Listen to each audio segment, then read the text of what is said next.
할렐루야, 할렐루야. 오늘도 하나님 크신 은혜 주실 줄 믿습니다. 이 자리에 계신 분들, 그리고 가정에서 접속하신 분들, 많은 분들이 접속하셨는데 안타까운 마음, 사모하는 마음으로 함께하는 모든 분들, 주님의 넉넉한 은혜를 힘입는 이 저녁 되시길 축복합니다. 함께 말씀 보시겠습니다. 신약성경 히브리서 4장입니다.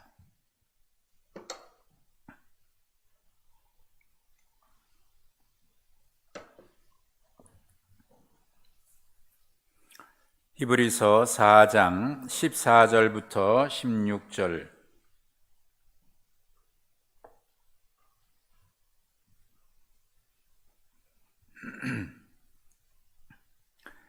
히브리서 4장 14절에서 16절입니다. 우리 한 목소리로 함께 봉독하시겠습니다. 그러므로 우리에게 큰 대제사장이 계시니 승천하시니 곧 하나님의 아들 예수시라. 우리가 믿는 도리를 굳게 잡을지어다. 우리에게 있는 대제사장은 우리의 연약함을 동정하지 못하실 이가 아니요 모든 일에 우리와 똑같이 시험을 받으신 이로되 죄는 없으시니라. 그러므로 우리는 긍휼하심을 받고 때를 따라 돕는 은혜를 얻기 위하여 은혜의 보좌 앞에 담대히 나아갈 것이니라. 아멘. 은혜의 보좌 앞으로 달려갑시다. 은혜의 보좌 앞으로 달려갑시다. 금년 한 해 2021년 은혜의 보좌 앞으로 열심히 우리 달려가시기 바랍니다. 5, 6년 됐을까요? 제가 그 프랑스의 그 떼제 공동체, 영성 공동체에 좀 머물고 싶어서 가는 길에 영국을 좀 들려서 영국의 교회들과 또 수도원 뭐 이런 데를 좀 둘러본 기회를 가졌습니다. 교회에서 시간을 허락해 주셔서 쉬기도 하고 좀 충전도 하고 할 겸 이제 둘러볼 시간을 갖게 됐는데 영국의 그 런던에 있는 히드로 공항을 도착을 했는데 그 공항도 굉장히 복잡하더라고요. 내려서 우리처럼 경정철 같은 거 그걸 또 타고 한참 가서 오르락내리락 하고 뭐 국제적으로 유명한 도시니까 굉장히 복잡한데 나가려고 그러는데 나갈 출구를 이게 이정표를 봐서는 막 헷갈리는 거예요. 이쪽이 출구 있는 것 같은데 그쪽에 또 트랜스퍼 이제 갈아타는 곳하고 이렇게 같이 가게 돼 있어서 한참 가는데 이게 지금 갈아타는 곳으로 가는 건지 출구로 가는 건지 헷갈려서 이정표를 보면서 좀 그래도 이게 맞나 긴가민가 하고 이렇게 가고 있는데 뒤에서 한국말 소리가 들려요. 굉장히 반갑잖아요. 누군가 봤더니 거기에 단체 관광 오신 분들이 쭉 가는데 그 앞에 가이드가 앞에서 이렇게 뭐 설명을 하고 가는 거예요. 그 반가운 마음에 그 사람한테 가이드한테 물었죠. 나 여기서 좀 내려서 가려고 그러는데 이게 지금 갈아타는 데하고 나가는 출구하고 지금 비슷해가지고 헷갈린다고. 가다가 이제 중간에 이제 갈라지는 데인데 계속 헷갈리니까 물어봤거든요. 이쪽으로 따라오라고. 그래서 이제 한참 따라갔는데 가는데 좀 이상한 거예요. 이게 출구가 아니고 갈아타는 곳으로 가는 것 같아요. 이거 잘못 가는 것 같은데. 그러다가 그 옆에 외국 사람이 있길래 서툰 영어로 이제 물어봤더니 여기 아니라는 거예요. 그래서 알려줘가지고 다시 계단을 내려가지고 또 해가지고 겨우 나온 적이 있습니다. 거기 와서도 불안한 거예요. 이거 또 혹시 잘못 온 거 아닌가. 저 사람이 반가운 마음에 가이드니까 잘 알겠지 하고 물어봤는데 엉뚱한 데로 따라갈 뻔했어요. 잘 만나야 됩니다. 안내자를 잘 만나야 되고, 도와준다고 다 도와주는 게 아니더라고요. 도와줄 사람도 잘 만나야 돼. 잘못 만나면 엉뚱한 곳으로 갑니다. 우리의 인생의 여정에 있어서 만약에 이런 잘못 만남 때문에 잘못된 길을 가면은 그건 큰일 나는 거 아닙니까? 그러니 사람은 아무리 똑똑해도요, 혼자는 못 사는 겁니다. 작은 것도 도움이 필요한 거고, 누군가의 도움이 필요하지. 나 혼자 독불장군으로 살아갈 사람은 아무도 없는 거예요. 큰 소리 뻥뻥 쳐도 다 누군가의 도움이 필요한 거죠. 겸손해야 합니다. 우리 영혼의 길에도 역시 이건 얼마나 중요한 겁니까? 영혼에 달려있는 문제인데, 그래서 잘 만나야 돼요. 도울 자를 잘 만나야 돼요. 오늘 말씀에 도울 자가 있다고 우리에게 말씀하고 있어요. 우리를 돕는 분이 있다. 우리를 돕는 분이 있다. 14절과 15절에 보면 우리에게 있다, 우리에게 계신다, 우리에게 계신다 이렇게 두 번이나 얘기하고 있어요. 우리에게 계시니, 또 우리에게 있으니, 15절에도 우리에게 있다는 거예요. 우리에게 계신다는 거예요. 누가 계시느냐? 우리의 연약함을 동정하실 분이 계시고, 또 우리와 똑같이 시험을 받으신 분이 있고, 그분이 계신다는 거예요. 그분이 우리를 돕는 분이라고 얘기합니다. 우리를 동정하시고 우리와 똑같이 시험을 받으신 그분이 계시는데, 그분이 우리를 돕는 분이라고 얘기해요. 그분이 도대체 누군가 했더니 14절에 보니까 승천하신 분, 곧 하나님의 아들 예수, 우리의 큰 대제사장이신 그분이라고 얘기해요. 큰 대제사장이신데 그분은 승천하셨어요. 승천하신 하나님의 아들이라고 얘기합니다. 그분이 우리에게 계신다. 큰 대제사장이 계신다.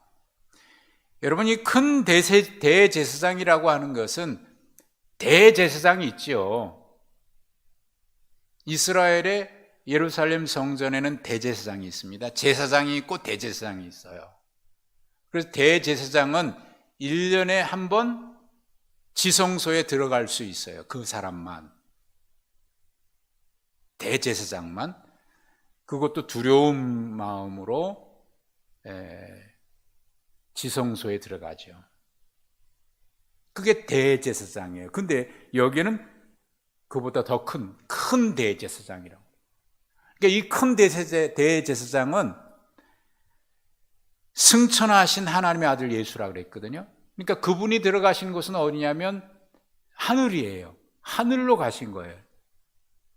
하늘로 승천하셨으니까 지성소로 들어가는 게 아니라 하늘의 성소로 들어가신 거예요. 그 9장에 가면은 이 대제사장이신 예수 그리스도께서 하나님과 우리 사이에 맡긴 휘장을 육체로 열으셔서 영원한 지성소, 땅에 있는 그림자인 땅의 성소가 아니라 하늘에 있는 지성소로 주님이 들어가셨다. 그래서 큰 대제사장, 하늘에 올라가신 그분이 우리 곁에 계신다는 거예요. 그러면서 그분이 우리 곁에 대제사장이 계신다 그러면서 뭐라고 얘기하냐면 믿는 도리를 굳게 잡으라. 믿는 도리를 굳게 잡으라. 믿는 도리를 굳게 잡으라는 얘기는 뭐냐면 우리가 고백하는 신앙 고백을 굳게 붙들라는 거예요. 내가 믿는 그 믿음을 굳게 붙들라는 겁니다. 하나님을, 예수 그리스도를 우리가 누구로 믿느냐 말이죠. 그 믿음을 굳게 잡으라는 거예요. 흔들리지 말고, 예수님은 나의 구세주고 우리가 하나님 앞에 나갈 수 없는 죄인인데 우리로 하여금 하나님 앞에 나갈 수 있는 길을 열어주신 분이고, 누구든지 영접하는 자는 하나님의 자녀가 되는 권세를 얻게 되고, 그분이 우리를 하나님의 자녀 삼아 주셔서 이제 우리가 하나님 앞에 나아갈, 그분으로 말미암아 구원을 받고, 사도행전 4장 12절에 보면 천하인간의 구원을 얻을 만한 다른 이름은 없어요. 오직 예수 그리스도로만 말미암아 구원을 받는 그 믿음의 고백, 우리의 신앙의 고백, 내가 예수님을 누구로 믿습니까? 그 신앙 고백, 내가 고백하는 그것이 그냥 입술로 하는 것이 아니라 정말 믿는 그 믿음이다. 그 믿음을 굳게 잡으라는 거예요. 흔들지 말고. 그러니까 하늘로 승천하신 주님, 우리 눈에 안 보이죠? 그분을 우리가 굳게 붙드는 거예요. 믿음으로. 그런데 그분은 올라가셔서, 그럼 승천하셔서 뭐 하십니까? 7장 25절에 보면, 한번 보십시오. 7장 25절을 찾아보시면, 7장 25절에 보면 그 후반부 25절 뒷부분에 보면 그가 항상 살아계셔서 그들을 위하여 간구하신다. 항상 살아계셔서 우리를 위해서 항상 간구하고 계셔요. 하나님 앞에. 또 로마서 8장 26절 이하에 보면은 하나님께서 우리에게 보여주신 성령 계시는데, 성령께서 우리의 연약함을 도와주신다고 말씀해요. 우리의 연약함을 도우시는데, 마땅히 기도할 바를 알지 못할 때에도 성령이 말할 수 없는 탄식으로 우리를 위해서 친히 간구하신다고 말씀해요. 그리고 성령이 하나님의 뜻대로 성도를 위해서, 우리를 위해서 간구하신다. 여러분, 우리에게 있는 대제사장이신 예수 그리스도는 하늘로 올라가셔서 하나님 우편에서 우리를 위해서 계속 기도하고 계시고요, 또 보내주신 성령을 통해서 끊임없이 우리를 위해서 간구하시는 거예요. 어떨 때는 우리가 간구할 바를 몰라요. 어떻게 기도할 줄 모를 때가 있어요. 얼마 전에 제가 기도 부탁을 몇 분에게 한 적이 있습니다. 그랬더니 이렇게 저에게 물으셨어요. 목사님, 그런데요, 제가 이제 구체적인 기도 제목을 드렸는데 뭐라고 기도해야 될지 모르겠어요. 뭐라고 기도해야 될지 모르겠어요. 여러분, 기도해야 되는 줄 아는데, 기도는 해야 되겠는데, 예? 기도할 수밖에 없는 상황이긴 한데, 어떨 때는요, 기도할 줄 모를 때가 있어요. 어떻게 기도해야 될지를 모를 때가 있어요. 마땅히 기도해야 되는데, 하나님 어떻게 기도해야 돼요? 뭐라고 기도해야 돼요? 그럴 때는 그저 그냥 주여 그렇게 밖에 할 말이 없을 때도 있어요. 여러분, 기도해야 되는데 뭐라고 기도해야 될지 모른다고 하는 것은 무슨 얘기입니까? 말을 할 줄 몰라서 기도 못하는 겁니까? 생각을 못해서 기도할 줄 모른다는 겁니까? 무슨 뜻이에요? 그만큼 절박할 수 있기 때문에 그럴 수도 있어요. 너무 힘에 겨우면 또 그럴 수 있어요. 어떤 것이 옳은 것인지, 어떤 것을 위해서 기도해야 되는지 모를 때도 있습니다. 마땅히 기도할 바를 알지 못할 때가 있어요. 그럴 때도 성령께서는 말할 수 없는 탄식으로 우리를 위해서 간구하시는데, 하나님의 뜻대로 성령께서 간구해 주신다는 거예요. 그러니까 저는요, 예전에는 말을 많이 해야 다 기도를 하나님이 들으시는 줄 알았는데, 이제는 생각 안 해도 하나님께서 제 마음을 다 아실 것 같아서 그저 평안해요. 지금 기도는 제가 이렇게 하나님 앞에 뭐라고 얘기하는 기도보다는 계속해서 주님의 마음을 느끼고자 하는 기도가 많아요. 하나님, 이 문제에 대해서 주님의 마음이 무엇입니까? 제가 기도하는 제목이 있는데 그 기도 가지고 기도하면 주님이 마음에 평안함을 주시면서 그거 가지고 염려하지 마라. 그거 저 염려 안 해도 될 거다. 그러니까 저는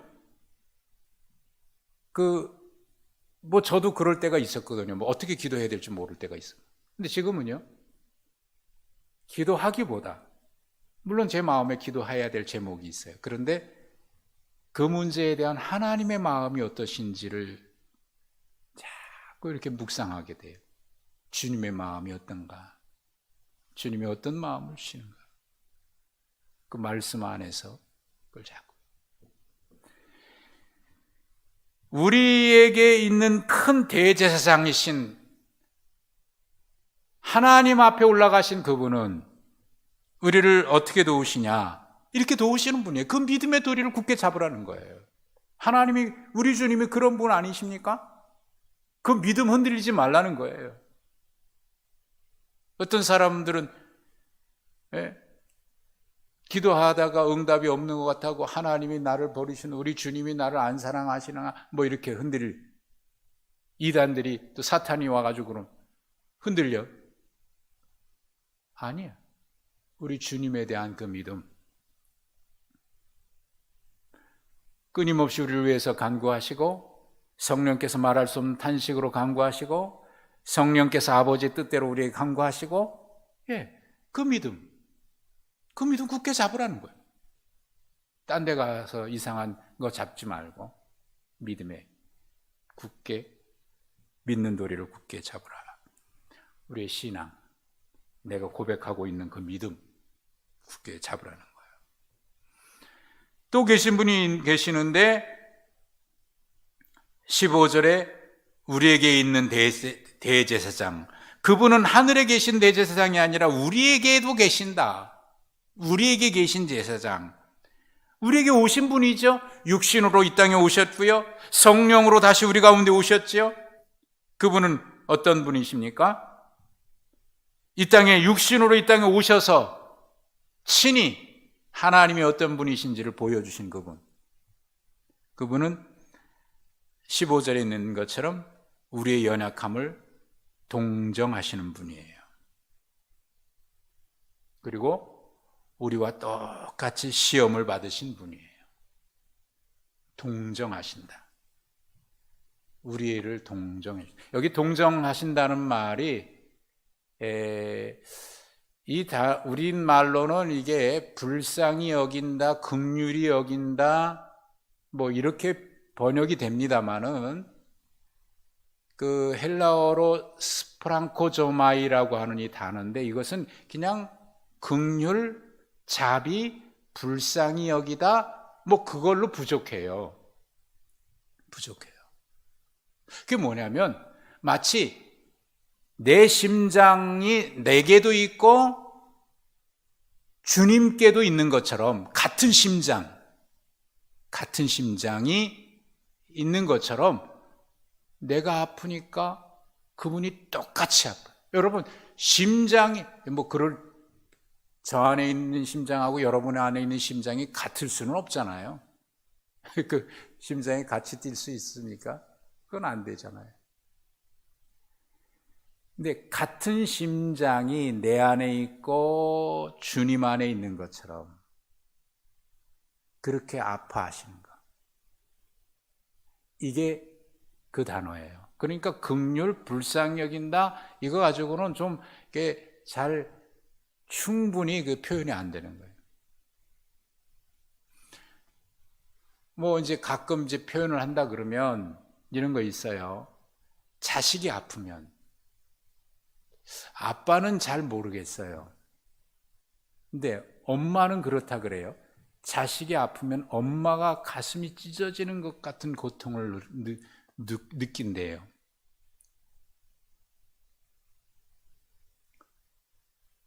이게 그렇다고 심장이 같은 건 아닌데 연결돼 있으니까 마음이 연결됐으니까 이게 동정, 여기 동정, 불쌍히 여기다, 이렇게 우리 표현으로 합니다만은 우리를 동정해 하시는. 제가 힘들어 기도하고 그럴 때 주님이 종종 위로해 주시는 말씀이 뭐냐면, 너 힘들지? 내가 너의 아픔을 다 안다. 이런 마음의 그런 말씀이 얼마나 힘이 되는지요. 동정하심. 우리가 그런다고 해보십시다. 아유, 얼마나 힘들어요. 제가 그 마음 충분히 이해해요. 그런다 그러면 그거는 뭐 그래도 조금 위로는 되겠지만 그거 가지고는 안 돼요. 얼마나 알겠어요. 내가 경험해보지 않았는데. 근데 주님은 우리와 똑같이 시험을 받으셨기 때문에 우리 아픔을 그대로, 주님의 생명이 우리 안에 있기 때문에 우리 아픔을 동정하시고 똑같이 아파하시고 똑같이. 히브리서 2장 18절에 보면 그가 시험을 받아 고난을 당하셨은즉 시험 받은 자들을 능히 도우실 수 있다라고 말씀을 하고 있고, 또 히브리서 5장 7절에 보면 그가 육체에 계실 때에 자기를 죽음에서 능히 구원하실 이에게 심한 통곡과 눈물로 간구와 소원을 올렸다. 심한 통곡과 눈물로 간구와 소원을 하나님 앞에 올렸다. 주님이 눈물 흘리시고, 주님이 아파하시고, 주님이 때로 탄식하시고, 주님이 대신 우리 아파하시면 대신 아파하시고, 이게 주님의 동정이에요. 그리고 시험 우리와 똑같이 받으셨기 때문에 우리를 넉넉히 도우시는 분이에요. 그러니까 힘들지. 주님이 또 그래요. 제가 하나님 이거 왜 이렇게 힘듭니까? 이렇게 저렇게 그래, 네 힘들지. 근데 나보다 힘드니? 나보다 아프니? 주님은 우리 때문에, 당신은 죄가 없으신 그분인데 우리 죄 대신해서 십자가에 형벌 받으셨으니까, 음부에 내려가셨다는 얘기는요, 완전한 죽음을 우리가 대신 우리가 죽어야 될 그 죽음, 완전한 죽음을 대신 죽으셨다 그 말입니다. 그리고 부활하신 거예요. 그게 동정이에요. 주님의 동정이에요. 우리를 돌보시고. 그래서 성경에 보면은요, 그분이 우리를 도우시는데 큰 대제사장이시지요. 우리와 함께 계신 대제사장이시죠. 우리의 연약함을 동정하시지요. 우리와 똑같이 시험을 받으셨기 때문에 우리를 도우시죠. 어떻게 도울까요? 주님이 어떻게 도우실까요? 16절에 보면 주님이 우리를 도우시는데 두 가지 방법으로 도우셔요. 하나는 긍휼하심입니다. 긍휼히 여겨주심. 아까도 말씀드렸던 것처럼 긍휼히 여겨주심. 이 긍휼이라고 하는 단어가 복음서에 예수님이나 하나님에 대해서 이 단어가 쓰였을 때는요, 놀라운 역사가 일어나요.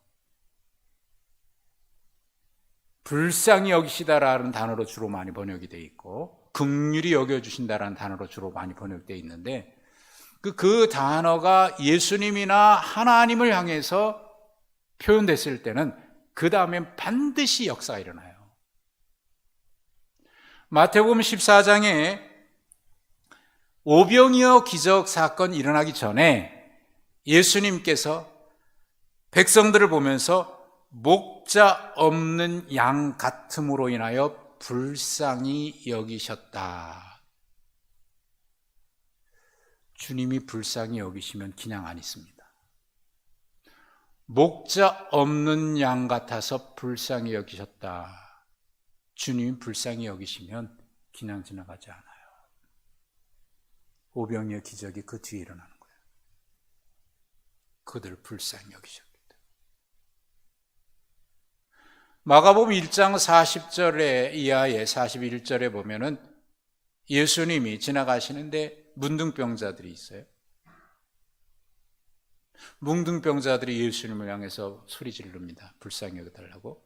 그때 예수님께서 그 문둥병자를 보고, 나병 환자, 한센병자를 보고 불쌍히 여기사 그에게 손을 내밀어 대시고, 불쌍히 여기셔서 손을 대셨어요. 그때 그 문둥병자가 고침받죠. 주님이 불쌍히 여기시면 역사가 일어납니다. 12해 동안 혈루증을 앓았던 여인이 드러낼 수가 없잖아요. 사람들 많은데 몰래 가서 예수님 옷자락 만지잖아요. 주님이 불쌍히 여기셨어요. 불쌍히 여기셨어요. 여러분, 주님이 불쌍히 여기시면 기적이 일어나요. 주님은 우리를 어떻게 돕는 분이시냐? 긍휼하심을 받고 긍휼을 베풀어 주시는 거예요. 불쌍히 여겨 주시는 거예요. 주님이 돕지 않으면 안 될 만큼,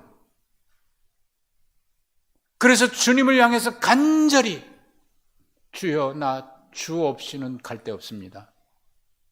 목자 없는 양 같아요. 보시고 불쌍히 여기셨어요. 남들에게 손가락질 당하고 그래서 드러내놓고 갈 수 없어요. 몰래 주님 뒤에 가서 옷자락이라도 몰래 만져야 되겠다.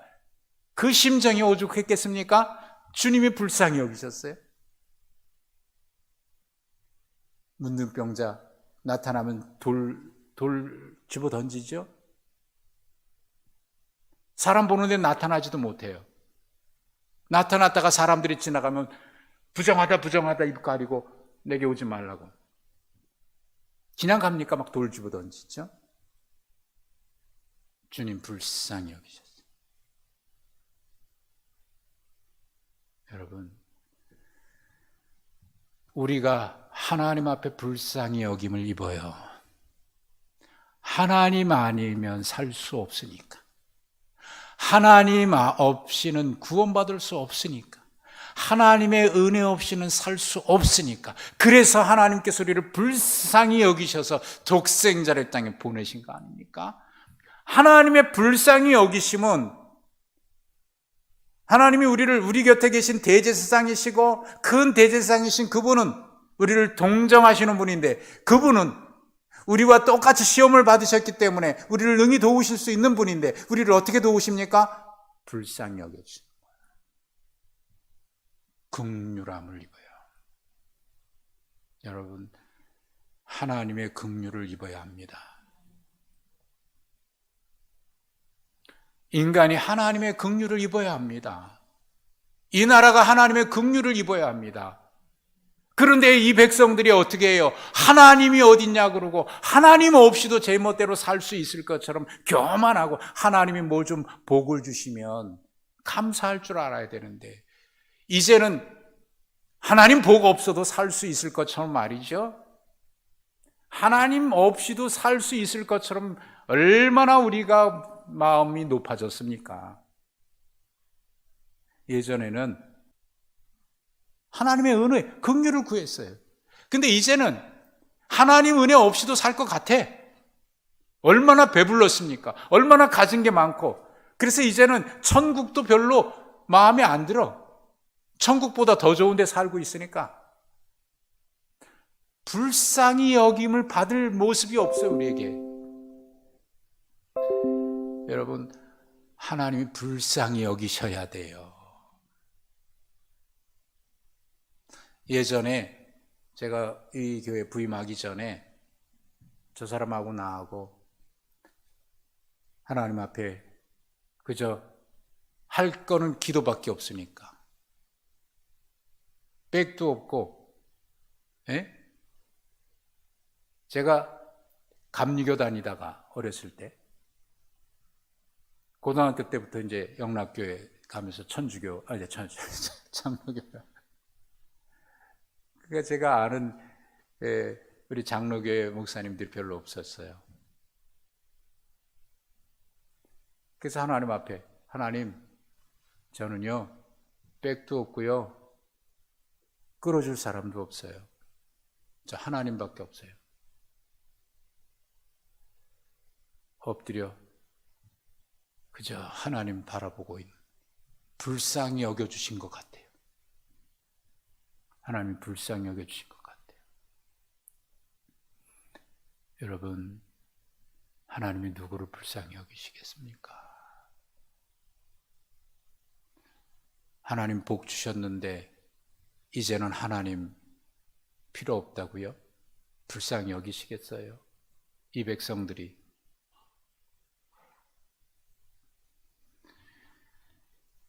하나님이 도우시는데 하나님은 불쌍히 여겨주셔요. 긍휼히 여겨주셔요. 여러분, 하나님의 도움 가운데 가장 큰 도움은 이겁니다. 불쌍히 여겨주시는 거예요. 하나님 불쌍히 여겨주시면 뭐든 안 해주시겠냐고요. 모든 만물의 주인이신데. 여러분, 새해에 하나님의 긍휼을 입으실 수 있기를 축복합니다. 하나님이 돕는데 또 어떻게 도우시냐? 때를 따라 돕는 은혜를 주셔요. 때를 따라 돕는 은혜. 제가 이거 어제 말씀드렸죠. 제가 좋아하는 표현이라고. 때를 따라 돕다. 철을 따라 과실을 맺고. 여러분, 맺을 때 맺고 맺지 않을 때 안 맺는 게 축복이죠. 맺을 때 안 맺을 때 다 맺는 게 축복이 아닌 거예요. 여러분, 과일 심어놓고 봄, 여름, 가을, 겨울 다 열매 맺으면 좋겠지요. 예? 봄에도 열매 맺고 여름에도 열매 맺고 가을에도 열매 맺고 겨울에도 열매 맺으면 사시사철 굶주리지 않고 매일 먹으니까 얼마나 좋습니까? 그러면 좋겠지요. 여러분, 사시사철 다 열매 맺으면 그 나무가 못 견딥니다. 겨울에 열매 맺는 나무, 뭐 요즘에야 온실이니까 그 안에서 가능할 수 있겠지만 말이죠. 겨울에 나무는 잎이 떨어져야 되고요. 열매 맺지 않아야 그 나무가 내년에 꽃 피우고 열매 맺는 거지. 겨울에 열매 맺고 있으면 그 나무 죽어요.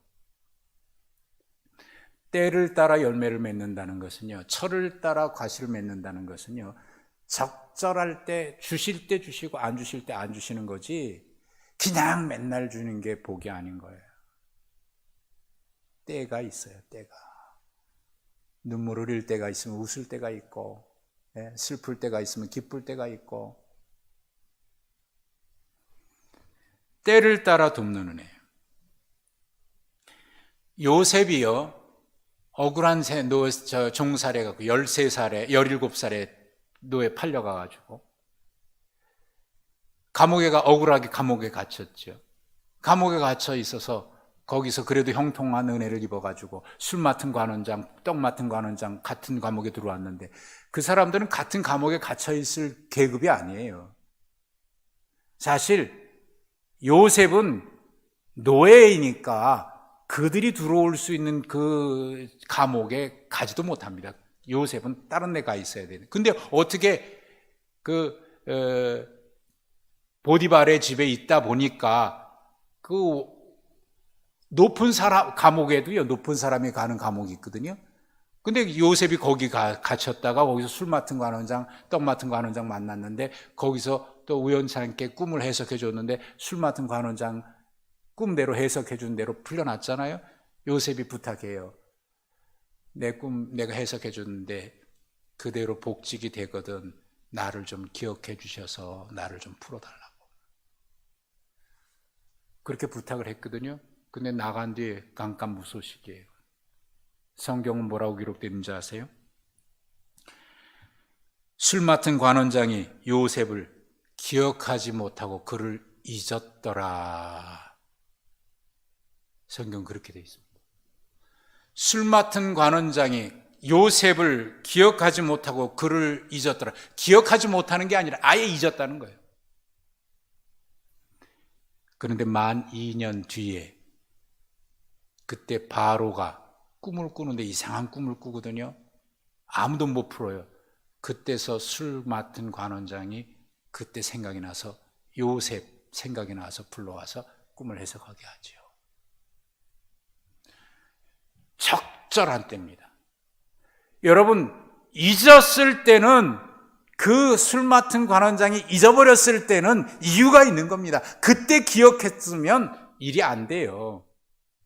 그때 기억하지 못한 게 하나님의 섭리입니다. 그때 기억했어 봐요. 무슨 어떤 일이 있겠습니까? 데려다가 다른 거 쓰는지는 어쩌는지 모르지만 2년 동안 잊어버렸는데 기억 안 했죠. 잊어버렸죠. 아예 잊어버렸죠. 근데 그때 기억난 거예요. 여러분, 이게 때를 따라 돕는 은혜입니다.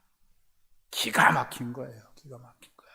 여러분, 하나님이 하시는 것은요, 기가 막혀요. 기가 막혀요. 정확합니다. 정확합니다. 그러니까 하나님을 신뢰하는 거예요. 하나님이 어떻게 도우시냐? 그렇게 도우신다니까요. 그렇게 도우신다니까요. 불쌍히 여기시고 때에 맞춰서 정확한 때에 하나님께서 하시는데 그 전에 내가 하려고 하면 안 돼요.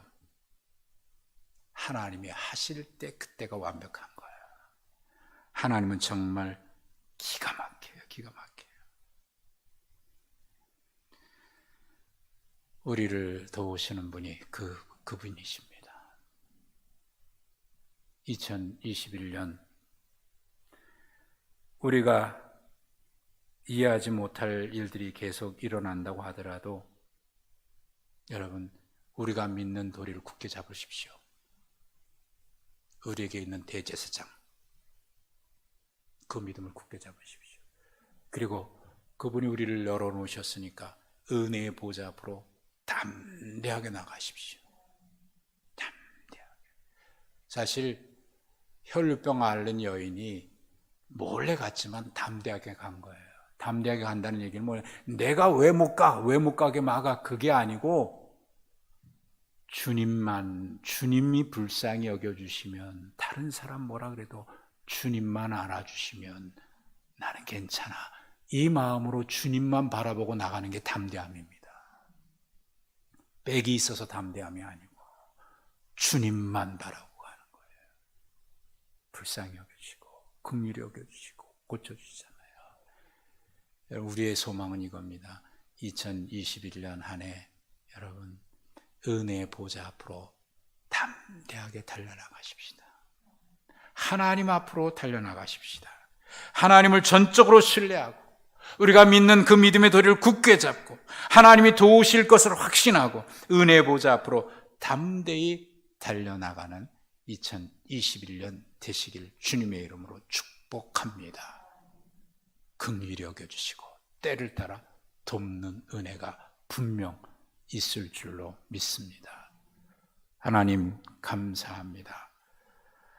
2021년 우리 앞에 많은 문제 있으나 주님만이 우리의 소망이고 주님만이 우리의 힘이고 주님만 의지할 수밖에 없사오니 주님 신뢰하고 때를 따라 돕는 은혜, 긍휼을 베푸시는 그 은혜, 주님 우리의 영원한 아버지이신 주님 신뢰하고 영원히 주님 은혜의 보좌 앞으로만 달려나가는 2021년 한 해 되게 해 주시옵소서. 예수님의 이름으로 기도하옵나이다. 아멘. 오늘 말씀 기억하시면서 우리 금년에 여러 가지 일들, 여러분 기도하는 일들 주님 은혜의 보좌 앞으로 달려나가겠습니다. 긍휼히 여겨주시고 때를 따라 돕는 은혜를 주시옵소서.